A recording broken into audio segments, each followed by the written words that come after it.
மறைந்த நடிகரும் தேமுதிக தலைவருமான கேப்டன் விஜயகாந்த் அவர்களுடைய மறைவிற்கு பிறகு அவருடைய கட்சி பொறுப்பை பிரேமலதா விஜயகாந்த் எடுத்து நடத்திட்டு இருக்காங்க. அம்மாவிற்கு சப்போர்ட்டாக விஜயபிரபாகரன், சண்முக பாண்டியன் ஆகிய 2 மகன்களுமே பக்கபலமாக இருந்து அந்த கட்சியை மென்மேலுமே வளர செஞ்சுட்டு இருக்காங்க.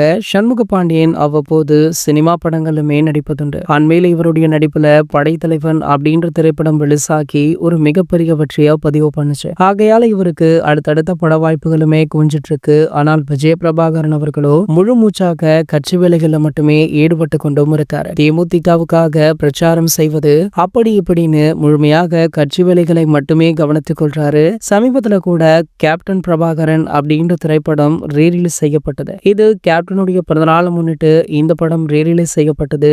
இந்த படத்திற்குமே பேராதரவு கிடைச்சது. கேப்டன் மறைந்த பிறகுமே அவரை பல கோடிக்கணக்கான ரசிகர்கள், மக்கள் அப்படின்னு பலருமே கொண்டாடிட்டும் இருக்காங்க. அவரை கொண்டாடக்கூடிய முக்கியமான நாளான இன்று, அதாவது அவருடைய பிறந்தநாளான இன்று பலருமே அவருக்கு வாழ்த்துக்களை தெரிவிச்சிட்டு இருக்காங்க. பலருமே அவருடைய கோவிலுக்கு சென்று அவரை வழிபட்டுட்டு வராங்க.